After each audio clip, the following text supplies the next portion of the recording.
Is there a difference between Gen Z and boomer chefs? Let's find out. Today, we will be finding out which generation created the best chefs. Now, I will be representing the millennial generation. Trevor, who are you repping? I will be representing the silent generation. We'll call it Gen Z for short. And then representing the beloved baby boomers, everyone's favorite generation, we got chef and culinary instructor extraordinaire Mitchell Frieder. Yeah. Welcome back. Thank you, thank you. What's home ownership like?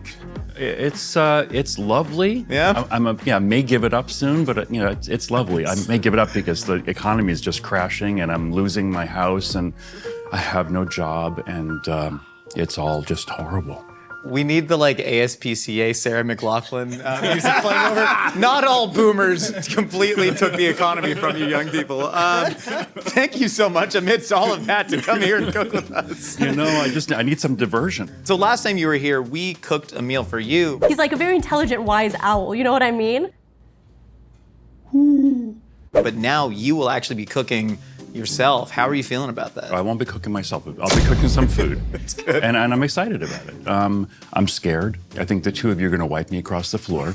I don't know about that. Well, we'll see. We will see, we will see. So we will all be cooking with the same 4 ingredients. Trevor, bring in the ingredients. Here's our ingredients. We have potatoes, butter, eggs, and chives. Pretty classic here. And then we will be introducing our own generationally specific ingredient to give us that edge. Mitchell, how are you feeling about this mystery basket? Pretty classic ingredients. I'm solid with this stuff. I think my secret ingredient will be TikTok. You looked it up? All I have is a BuzzFeed quiz telling me which of these ingredients I am. I'm really excited for this today. I got some fun stuff planned. I'm sure you do too. Trevor, I'm sure it's gonna be wacky and unhinged. I will have fun. My name is Josh Scherer. I was born in 1992. As I was approaching college, the University of California system had just instituted a second 30% tuition hike. And my secret ingredient is chicken livers. Look at those bad boys. I know what you're saying. Chicken livers were also the secret ingredient during the Great Depression, and it's for the exact same reason that they are my millennial secret ingredient, because I think they went back to prominence because of the 2008 housing recession. I will get into that, but first I'm gonna start sauteing some onions. I am making a chicken liver pate, or chicken liver mousse if you want it to sound fancy, and it was meant to sound fancy because every fancy restaurant had some sort of chicken liver mousse or pate on its menu when I was growing up, even though I also did grow up eating the gray version that my grandma would make as a Lithuanian Jewish peasant. This is definitely a story of kind of anti-snobbery and reclaiming what was ultimately the food of common people. I legitimately used to show up to dinner parties with some sort of weird play on chicken liver pate. I have made this recipe multiple times. Imagine me just showing up to your house reeking of liver. That was what 2014 was like. What's up, everyone? 1999, back in this piece, repping Gen Z today. Generation Z, so you know my secret ingredient has to be matcha. And the funny part about it is I'm not even really a matcha guy. I don't really like it that much. I'm not a huge fan, but I'm not representing me today. I'm representing all my friends, and they love that crap. So we're gonna get into it. Yeah, I'm making matcha gnocchi. So I'm gonna make some gnocchi dough. Okay, they're already giggling over there. I get it. Trevor, Godspeed, man. You got this. Thank you. What do you mean? Why don't you sound confident? That sounds horrible. What do you mean it sounds horrible? Chicken livers, and that sounds terrible. Okay. We've all made gnocchi dough before, right? No. Okay, not like that. Not a lot of gnocchi fans. Not like this. Not like matcha. Add my matcha in. No, not even without the matcha, not like that. Oh, not like this? Not with your hands? Not like that. Okay. No, I've committed to my hands. It doesn't make sense to get a spoon now. What was that you just added to the gnocchi? Oh, that was ricotta. Yeah, sorry everyone. That was ricotta and eggs and matcha that just went into here. Oh, how am I gonna get the salt now? Someone help. Alrighty, so we've got the usual potato, we've got butter, eggs, and chives, and I'm adding my generational ingredient, which is smoked salmon, because it's old as dirt. It's been around forever. Have that for later. And then we're gonna be making a rosti potato with a little bit of chive creme fraiche, roasted tomatoes, and smoked salmon, poached egg on top. So here we go. And what I want to do is get a real solid, long shred on this. I'm pushing really hard and pushing hard and long. That was good, yeah. Okay, well, just waiting for a comment. I figured I'd give you an opening there. No. I'd give you an opening there. No, that- We're talking about Shrek. Kashi, yeah, are you familiar with Shrek, the big green ogre? I don't watch any entertainment at all. I just cook all day. Who's Shrek? You do know that they've made films in color.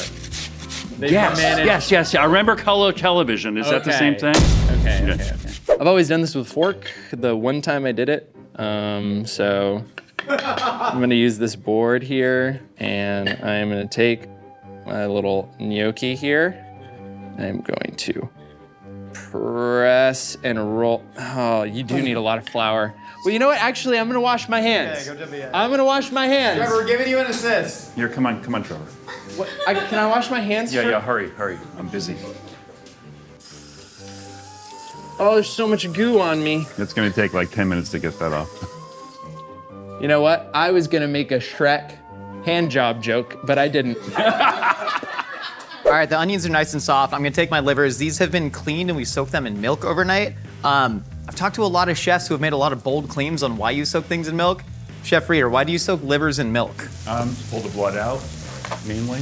Pull out some of the blood. Soften the flavor a little bit, but there's gotta be salt in there. You probably didn't put salt in, right? Because he didn't tell you to. We're gonna dump them right in here. We're gonna try and space them out, but again, we don't want too much browning. We're gonna let that sear for just a second. We're just gonna drop a little bit of cognac in there, see if we can light it on fire. There might be too much moisture in the pan. We're gonna go quick. There we go. Get that liver juice and that cognac. Wanna add a little bit of red wine vinegar for some acid. And then a little bit of fish sauce, because that was another thing that was big. Every restaurant, shout out to David Chang and the fish sauce vinaigrette. I'm just gonna take this, we're gonna drop that right in there. All that moisture is just gonna blend right in. We're gonna pass this through a tammy. I should remove the bay leaf that I forgot was in there. Damn it, now I just gotta pick through this to get a bay leaf out. Josh, some of the buddy? 17th century French chefs in the audience are saying that you're jacking their swag. What do you have to say to that? These 17th century French chefs, I'd say, how's the syphilis treating you? I hope you're, I don't know, eating enough ground rhino horn powder to cure it. We're gonna blend this up, gonna give it a little taste, let it cool down. Come on, doesn't that look appetizing? Don't you wanna pay $18 for that while sitting next to a complete stranger on an uncomfortable bar stool? I do. Why do you think smoked salmon is such a quintessential boomer ingredient? Well, it's, I'm just not seeing ingredients as being generational. That's the thing. Matcha's been around for centuries. He's chose matcha, right? It's this artificial thing that you put on here. Why can't we just say that we're just cooking together and who cooks better? Why does it have to be generational? Why do we have to have these labels here? Why are we doing this? I mean, you invited me, but I'm here to sabotage this whole damn idea, okay, Josh? You gotta have a little hole in the middle, right? So the fat comes up in between. Don't you guys have towels around here? I mean, what the hell? Hold on a second. You go like this, right? And you wanna get like a torpedo shape. So the middle finger's a little up, right? And you push like this and you roll off the end like that. See, I like doing it with my thumb and folding. You can do it with your thumb, but you don't use this to do that. I use a fork to do that. Right, but that's a different shape. Okay. Okay, if you're going to use this, you should use it in some proper fashion. Okay, no, I appreciate that. You can invent a proper fashion. I appreciate that. Okay, thank you for the help, Mitchell. Just like a boomer to come in and tell me how to live my life. Am I right? We're making grabiche. Grabiche is a French sauce made of sieved hard-boiled egg and various accoutrements.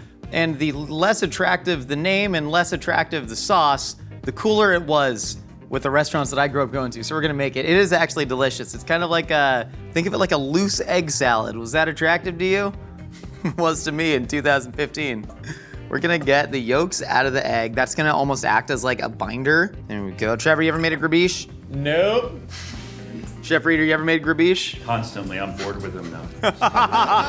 What if I told you I've added one Japanese ingredient to the grabiche? Does that allure you? No. Yeah. All right, so we're gonna go ahead and we're just gonna break up some of that yolk in there. I'm gonna finely chop hard-boiled eggs. I've been on a big Bourdain kick because he's like obviously the biggest influence to me in my career. And he wrote Medium Raw, I think in like 2010, but he was talking about how the future of the restaurant industry was just like chefs putting their name on burgers because people didn't have the disposable income to spend on restaurants like they did before the financial crash. And then looking at now, burgers are too expensive for people because beef prices have risen. So now chefs are putting their name on fried chicken sandwiches, chefs and also Shack. And I was like, man, pretty crazy the way that culture, it just doesn't stop, you know what I mean? Sometimes the trends that people noticed 15 years ago just sort of continue to, I don't know, get better or worse, or if you can put a normative value on it. But it's funny when the prophecy doesn't go far enough. Was that hopeful? We got some little cherry tomatoes here, yellow, red. Don't need that many. I'm just gonna do a few. Can I have the extra? Yeah.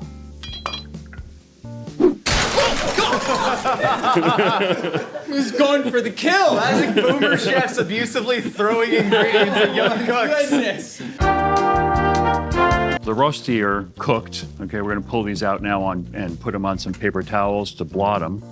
All right, lay them on here. And we're gonna go ahead and make a little citronette. Citronette is just a vinaigrette made with lemon juice, right? And I'm gonna use a little bit of green onion in there, a little white part of the green onion. Mitchell, I heard you had some pitches for Nicole's baby name. We'd love to hear them. The first one, which she didn't want to do, was Michella.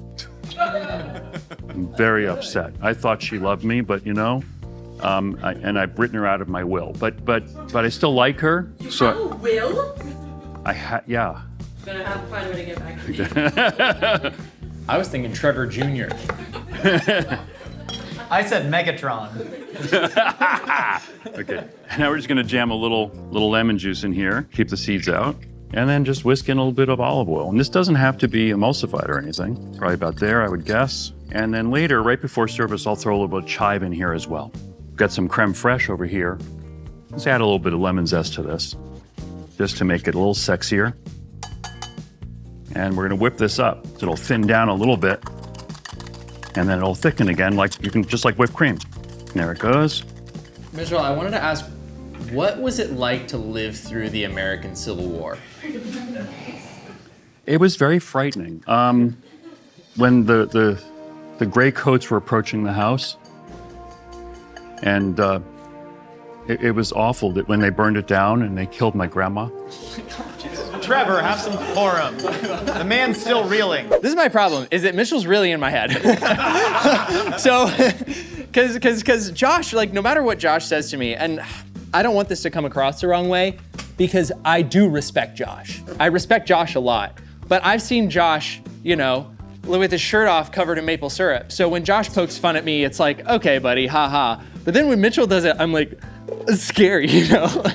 So I'm gonna start by melting some butter in this pan for my sauce, and I'm gonna really try to not let those two goobers get in my head. I'm gonna be hitting some miso in this pan with the butter, and then I'm gonna be adding a little hot sake and matcha mixture, which is over here, and then I'm also gonna get some shallots and garlic going in there. Why do you think your generation gravitated towards a 900-year-old Japanese tea with a lot of history in religious ceremony?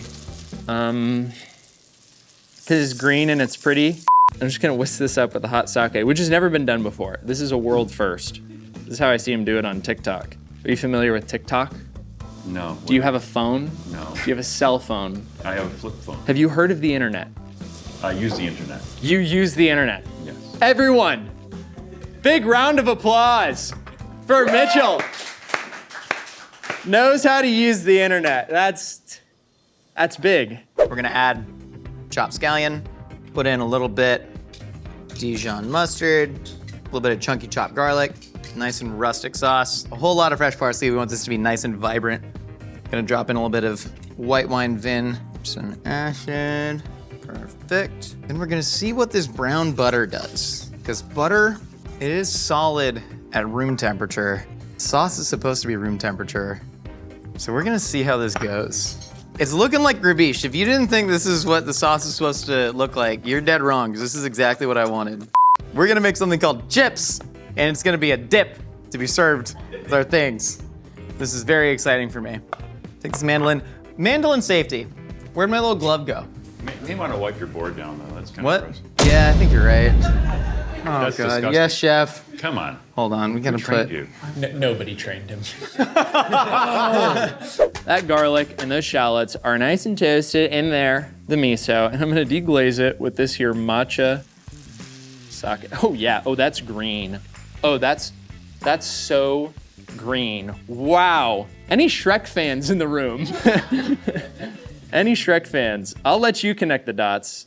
I'm gonna take that off the heat actually for a second, and now breadcrumbs. Here we go, because who doesn't, Gen Z, we love bread and we love crumbs. The crumbs that the former generations have left us, am I right? Because that's all we got left is crumbs. Thanks, Mitchell. And Josh, I don't know, it's not really your fault, but thanks, Josh. I still had a lot more opportunities than you, I think. Yeah, okay, that's true. Okay, so I'm gonna take some of these chives, put some chives in here, get some sugar going in here, and this is just a little garnish. It's just a little garnish for my pasta. Lemon zest. Oh, I love the sound of a good zest. Anyone else? Any zest fans in here? What do the people on TikTok mean when they call me zesty? When they call you zesty, Josh, do they just mean that you're a fun-loving guy, and that you're really confident and in your masculinity, and that you love to express yourself fearlessly? That's what they mean. I'm zesty. You are zesty, Josh. I kind of want to put like a dumb powder on it, but I don't. Do we have like a ramen packet? That's like a Dave Chang move. There's ramen seasoned potato chips. I'm glad your dish has been thoroughly thought out in advance. 100%, chef. 100%. Completely untested, hands completely unwashed. I think millennials probably procrastinate the most out of any generation. I think we all had, thank you, Tony. I think we all had like a bit of a perfectionism complex, because I think we're the last generation to grow up with the mantra of you can be anything you want and believe it, you know? And I think that made a lot of us afraid of failure in a way that really holds us back. I think that's what procrastination is, but I don't know. I don't know. I feel like there's a level past procrastination where you just forget. You just don't, it's not even like you're consciously putting it off. It's like I've just pushed the thing so far out of my mind because I don't want to address it that it's not even in there anymore. It's a different kind of anxiety about it at that point. It's kind of like a let go and let God situation. Does my generation procrastinate?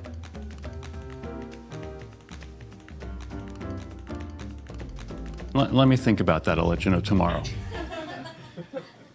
Okay, plating time. God's plan. Here we go. I haven't tasted, by the way, I haven't tasted this dish at any point.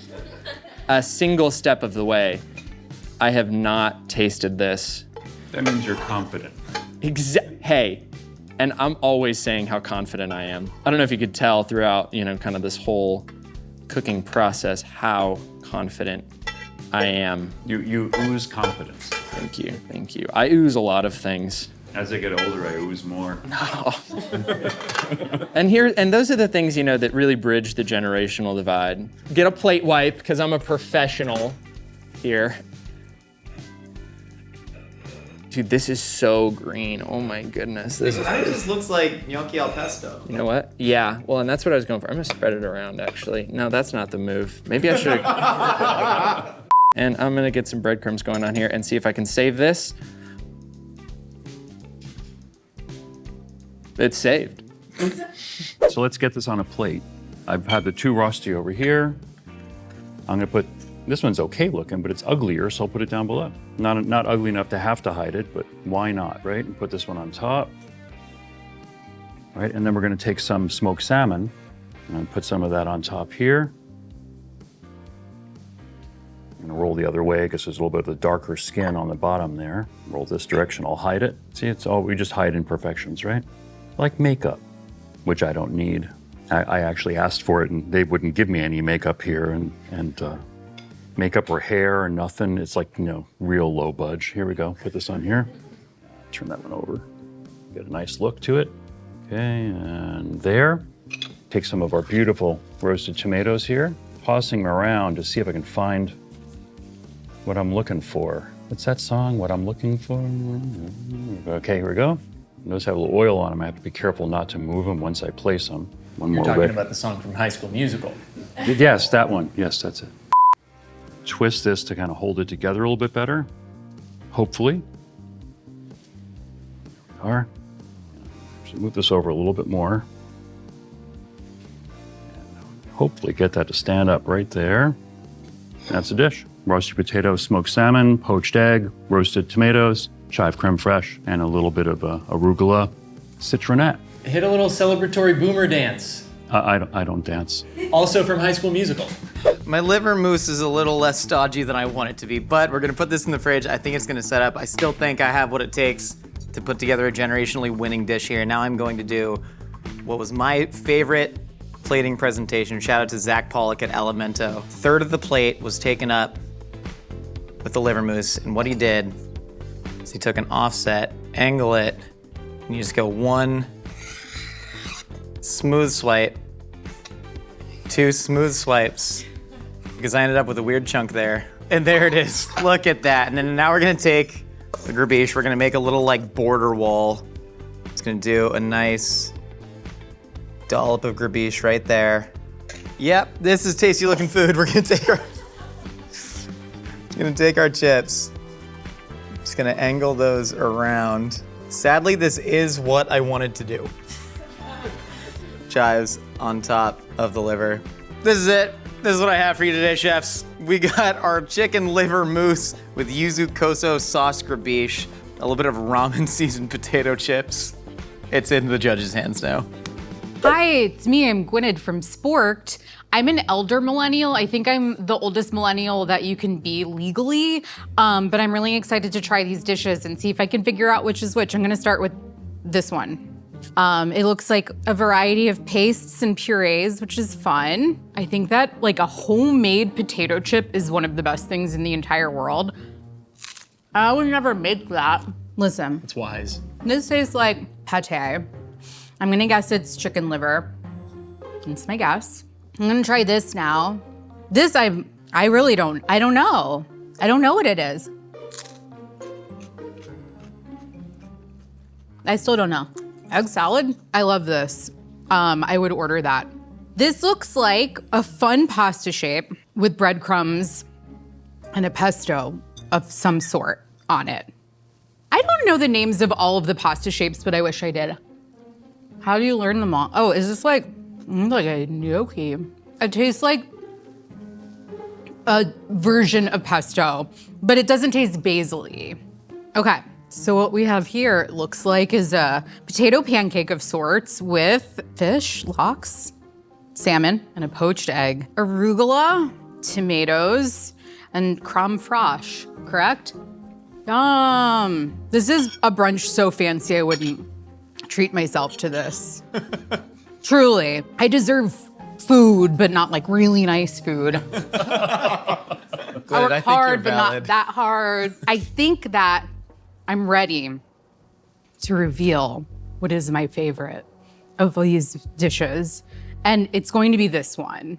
I think this is really, really good, and I love it. I heard someone sigh, but I'm ignoring it. And then it's beautiful. This is a beautiful meal. I really love how this one is plated, and I love pate, like, a lot. And like I said, I would order that at a restaurant. I think it's delicious. And then this one is like fun to eat because the pasta has such like a good squish to it. And I'm going to tell you now which generation made which. I think this is Millennial. And I think this one is Boomer, and I think this one's Gen Z. Gwyneth, one, you picked the correct dish, but that was made by our resident Boomer chef, Mitchell Frieder, actually Nicole's culinary instructor. Really good. Nice. Delicious and beautiful to look at. What'd you do? I put slop on a plate with chips. Okay, but you're proud of your chips. I'm very proud of this. And this your this is total millennial bait. This is our culture.